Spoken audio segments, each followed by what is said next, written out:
नमस्कार किसान भाइयों। लौकी, खीरा, तरबूज, इन फसलों को कीड़ों से बचाने में बहुत मेहनत लगती है ना? तो अगर ये परेशानी आम है, तो समझिए कि इसका समाधान भी है। आज हम बात करेंगे समेकित कीट प्रबंधन यानी आईपीएम की, और देखेंगे कि कैसे ये इस समस्या का एक पक्का हल दे सकता है। ये सवाल तो हर किसान के मन में आता ही है। दिन रात एक करके फसल तैयार की और और फिर ये कीट आकर सारी मेहनत पर पानी फेरने लगते हैं। पर घबराने की कोई बात नहीं। आज हम इसी पर बात करेंगे कि इस मेहनत को बर्बाद होने से कैसे बचाया जाए। तो सबसे पहले समझते हैं कि ये आईपीएम आखिर है क्या चीज। देखिए, इसको एक किसान के स्मार्ट टूल बॉक्स की तरह मान सकते हैं। इसमें कीटों से लड़ने के लिए हर तरह के औजार हैं। कुछ कुदरती हैं, कुछ हाथ से करने वाले उपाय हैं, और हाँ, जरूरत पड़ने पर कुछ रासायनिक भी। आईपीएम का मतलब है सही समय पर सही औजार का इस्तेमाल करना। अच्छा, तो अब बात करते हैं पहले और सबसे बड़े दुश्मन की। ये दिखने में तो छोटा है, पर पूरी की पूरी फसल तबाह कर सकता है। जी हाँ, ये है फल मक्खी।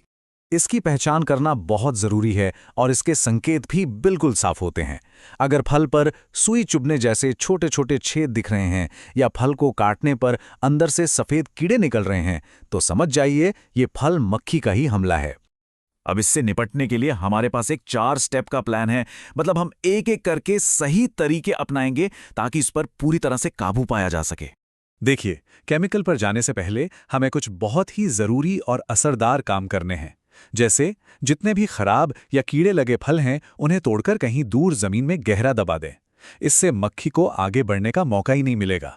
और नीम का तेल, अरे ये तो फसल के लिए एक तरह का नेचुरल सुरक्षा कवच है। अब ये नंबर ध्यान में रखिए, 10 से 12 हर एकड़ में इतने मिथाइल यूजनॉल ट्रैप लगाने ही हैं।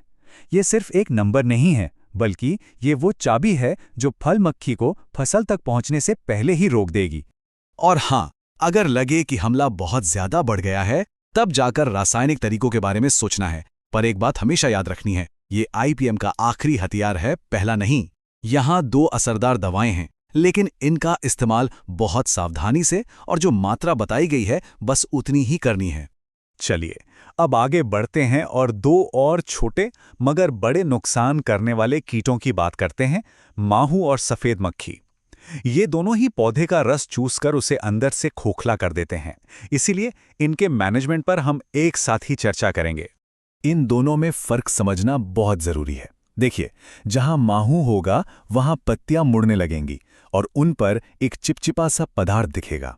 वहीं दूसरी तरफ सफेद मक्खी के कारण पत्तियां पीली पड़ने लगती हैं, और सबसे खतरनाक बात, ये वायरस भी फैलाती है। इनसे निपटने के लिए भी हमारी रणनीति वही 3 स्टेप वाली रहेगी। सबसे पहले रोकथाम और ट्रैप, फिर जैविक तरीके, और अगर जरूरत पड़ी तो सबसे आखिर में रासायनिक उपाय। यहाँ कुछ बहुत आसान लेकिन बड़े काम के उपाय हैं। जैसे ये जो पीले चिपचिपे ट्रैप होते हैं ना, ये इन कीटों को अपनी तरफ खींचकर फंसा लेते हैं। और एक और बात, खेत में नाइट्रोजन खाद बहुत ज्यादा नहीं डालनी है।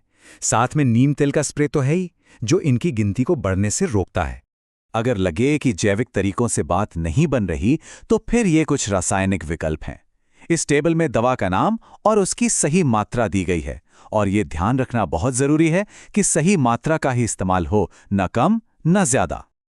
अब बात करते हैं तीसरे दुश्मन की, यानी पत्ती खाने वाली इल्ली की। ये सीधे पौधे की पत्तियों पर हमला करती है, जो कि पौधे का किचन होता है, जहां उसका खाना बनता है। अब सोचिए, अगर किचन ही तबाह हो जाएगा तो पौधे का विकास तो रुकेगा ही। इसको पहचानना तो बहुत ही आसान है। अगर पत्तियां खाई हुई दिखें, उन पर एक जाला सा बना हो और हरी हरी इल्लियां भी दिखाई दें, तो बस समझ जाइए कि इसका हमला हो चुका है। जितनी जल्दी इसे पहचान लेंगे, उतने बड़े नुकसान से बच जाएंगे। इस इल्ली के लिए भी हमारा वही भरोसेमंद 3 स्टेप वाला आईपीएम तरीका काम करेगा। पहले हाथ से कंट्रोल, फिर जैविक उपाय, और आखिर में अगर बहुत जरूरत हो तो रासायनिक। देखिए, सबसे सीधा तरीका तो यही है कि जहां भी इसके अंडे या इल्लियां दिखें, उन्हें हाथ से ही हटाकर नष्ट कर दें। और जो जैविक तरीके हैं, जैसे बीटी या एनपीवी, इनकी खास बात यह है कि ये सिर्फ इल्लियां को ही खत्म करते हैं, हमारे फायदेमंद कीड़ों या माहौल को कोई नुकसान नहीं पहुंचाते। और अगर फिर भी लगे कि इल्लियां बहुत ज्यादा हो गई हैं, तो ये कुछ खास रासायनिक दवाएं हैं। इस टेबल से सही दवा और उसकी सही मात्रा चुनने में मदद मिलेगी, ताकि कम से कम स्प्रे में ज़्यादा से ज़्यादा असर हो। तो अभी तक हमने अलग अलग कीटों और उनके इलाज की बात की, पर अब जरा बड़ी तस्वीर देखते हैं।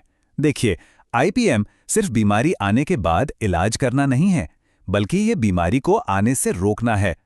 तो अब हम वो तरीके जानेंगे जो फसल को पहले से ही सुरक्षित रखते हैं। इसे आईपीएम की सफलता के लिए एक चेकलिस्ट ही समझ लीजिए। फसल को बदल बदल कर बोना, खाद का सही इस्तेमाल, टाइम पर बुआई और खेत पर नजर रखना, ये सब बहुत जरूरी है।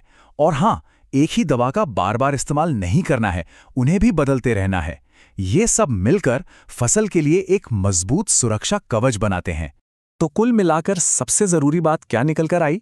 बस दो चीजें, एक कीट की सही पहचान और दूसरा नियंत्रण के तरीकों का सही संतुलन। बस यही आईपीएम का सार है। इस एक बात को हमेशा ध्यान में रखना है। तो अब जब ये सारी जानकारी हमारे पास है, तो सवाल ये उठता है कि अगला कदम क्या होना चाहिए?